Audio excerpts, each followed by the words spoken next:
Mr. Speaker, I appreciate so much this opportunity that we have this evening to inform and to educate my colleagues in the House and fellow members of Congress and even the American people through C-SPAN about the importance of local radio and television broadcasters. They are important not only to our country, but I want to talk about how important they are to our communities. The communities we live in, the communities they live in, the communities they work in. For decades, these broadcasters have been the first ones to respond to disasters and emergencies. They've saved numerous lives by their ability to be on the scene and to broadcast widely. They've helped communities pick up the pieces after a natural disaster or a man-made disaster. The broadcasters of our country, of our communities, have played a vital role in the quality of life in our communities. I've been blessed throughout my career, not just in public service, but in other positions, to work with local broadcasters hosting telethons to help find cures for diseases like muscular dystrophy and cancer and many other diseases that our communities have tackled together. Now, we need to remember that these radio and television stations, they're not monolithic corporations. They're owned and run and managed by our friends and our neighbors, the people that we see every day. Today's a big day, and this is an appropriate day to celebrate, not just inform and educate, but celebrate the role of America's broadcasters to our communities. Because today, hundreds of members of Congress were able to meet with their local television and radio station personalities and managers and representatives. Today, nearly 600 broadcasters came to Capitol Hill to tell their story of public service and to remind their representatives of their role. Now, you may not know that these broadcasters are required by statute to serve the public interest. And when I hear about the stories they cover, when I see the types of stories they cover, the lives they've touched, the service that they are providing, I'm heartened to know that we have a vibrant, thriving system of local broadcasting in this country. And unlike many other countries around the world where national and regional news is what is available to their citizens, here in the United States, here in places like North Dakota and Texas and Arkansas and others, we have a system of local radio and TV stations. So folks living in the same community are bound together by weather events, sporting events, news of the day, human interest, all provided by an accurate local source. I know in North Dakota we've seen weather emergencies where information from our local broadcasters was all that was available for those suffering the impact of a storm. I myself, with my family, several years ago, 1984, spent all night, this was before cell phones, I know, 1984, spent all night in a car in a blizzard that came upon North Dakota suddenly, or just off of the interstate. The only communication we had was through KFGO radio, which won a Peabody Award that year for broadcasting to us and to several others that were stranded in that storm. So today we're going to hear a number of stories from members of Congress across the country, also touched by their local TV and radio stations. I thank them for sharing stories about their local stations. You know, it occurs to me, Mr. Speaker, as I listen to my colleagues talk about the importance of local broadcasters, that they really have multiple public service roles. Certainly it's a public service, isn't it, to be able to give the news, to deliver the sporting games, to deliver the weather, to deliver emergency information for public safety, to let people know what's going on in the community. That's an important service. But the gentleman from Rhode Island, Mr. Cicilline, brings up, of course, many other charitable things. And I've participated in many charitable events that were good, that raised decent money for important causes. But when a broadcaster gets involved, it adds value. It raises awareness. It brings sometimes celebrity to it. And you can see a charity lifted up by virtue of the fact that a local TV station or a local radio station, or in some cases multiple stations, took on the cause. Not because there's anything in it for the broadcast station, not because there's anything in it for the manager. Sure, sometimes there are programs that have a sales component to it that you can go out and sell, but by and large, these are pure acts of public service, pure acts of charity, that just a little bit of airtime, just a little bit of local personality that's attached to a cause can validate the cause, elevate the cause, bring awareness to the cause, and create momentum for a cause that generates all kinds of other private sector involvement, whether it's volunteers or money, in most cases both.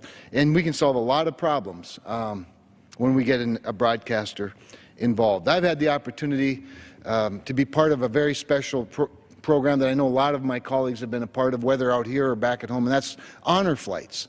It was a local broadcaster in Fargo, North Dakota, that saw a national story about the honor flight program that flies World War II veterans to see the memorial built in their honor. And so WDAY radio and television took it on in Fargo and created the Red River Valley Honor Flight and flew four flights of veterans. And during that time, they broadcast leading up to it to bring awareness so that the veterans themselves could sign up. Then they broadcast the trips themselves to bring awareness and to honor these men and women, these heroes of the greatest generation. And then, of course, brought the celebration home in a way that you couldn't do without that involvement. That resulted in another honor flight chapter being raised up in Bismarck, where I live, and I became the chairman of the Rough Rider Honor Flight. And we had 5 flights out of Bismarck, and KX, the KX television network in North Dakota, became our broadcast partner. Not only did they help by raising awareness, which helped me raise money, which helped us get more veterans signing up, but it got the whole community involved. And at the end of it all, they provided a documentary, a video documentary of the experience, so that every veteran and their families who participated had that wonderful memory in a DVD that they could watch for the rest of their lives. Just this last weekend, I was on a radio show in Fargo called Heroes of the Heartland. It's on for an hour every Saturday, where a local veteran hosts the show, and it's all about veterans. And the show is, I hope it wins an award for what it does for veterans. While I was on the show answering questions about legislation dealing with veteran issues, people would call in and say, did you know that the VA in Fargo is holding a public information meeting in a neighboring city on Saturday at whatever time, where veterans can come and air their grievances or give their appreciation or learn about the VA? And I thought, wow, how cool is this, that just because somebody knew of something, they not only was the radio station there to spread the information, but the listener became the newsmaker. They became the broadcaster. That's the other neat thing about local radio especially. It provides an opportunity where everybody is a broadcaster. If you see an accident, or you find bad weather, or you see something happen that you want to alert the public about, you have that opportunity now with new media meeting broadcast media. So it was an honor to be on Heroes of the Heartland. I have the great privilege of having representing the entire state of North Dakota. That's a big congressional district. Now, it's not as big as Montana or Wyoming or Alaska, but it's pretty big. And I try to have a lot of town halls, like many of us do. We have a lot of town halls. But I had the opportunity, working with broadcast partners now, where every week I have a 1-hour talk radio town hall on multiple stations. KFYR, KFire, AM 550 in Bismarck is sort of the flagship station. KLTC out in Dickinson carries it. 1100, the Flag, is really where it was birthed in Fargo. KTGO up in the Bakken, the heart of the Bakken in Tioga, carries the talk radio town hall. And people have the opportunity to either call me live on the air and ask a question, or call in an 800 number and leave a message for me if they can't call during the show itself. And it's broadcast statewide, and then it's rebroadcast again in the evening and delay. And it's provides a great opportunity for me to be in touch with my constituents, and for them to talk to me, and for me to be able to talk to them. As you can tell, Mr. Speaker, I'm a big advocate for free over-the-air broadcast media, whether it's radio or television, or certainly both.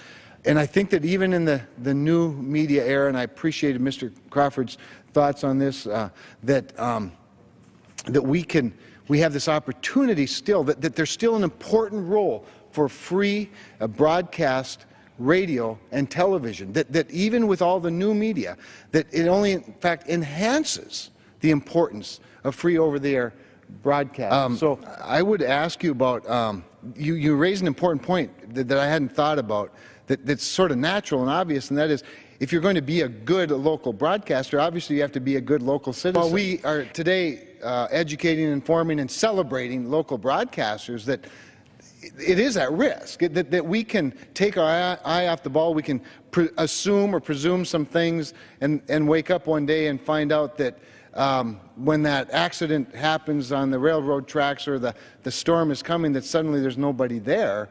Over 600 broadcasters are in town today, calling on their members of Congress, calling on us, reminding us of the important role that they play to public safety, to public information, to public service in many ways, not just in delivering the news and the weather and the sports, but in being active in our communities and elevating those important causes that make for a quality community, contributing their talent, contributing their, of course, their broadcast spectrum, which is really the people's. And I think that's an important point, that we sometimes forget that there is a reason that broadcasters have this legal obligation to public services, because the people own the airwaves and we rent them, if you will.